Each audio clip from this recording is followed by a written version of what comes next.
এই যে সকাল সকাল ওর কাজে বসে গেছে, সারা রাত তো ঘুম নেই,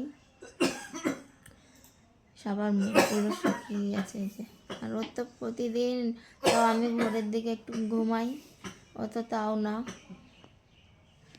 এই যে কাজ করছে, তাও নিজের না, ল্যাপটপটা লোকের 2 মাসের জন্য দিয়েছিল, এখন তো কত মাস হয়ে গেল, তাও ঠিকঠাক মতন মেশিনটা চলে না, সেইভাবেই কষ্ট করে কাজ করে।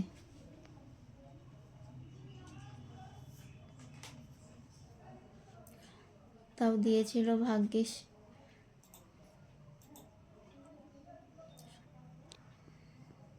অত বাইরে তো বেরোতেই পারে না, ঘরের মধ্যেই, ঘর থেকে একটু বাথরুম যায়, তাও মানে পা ফেলতে পারে না, এত পায়ে ব্যথা,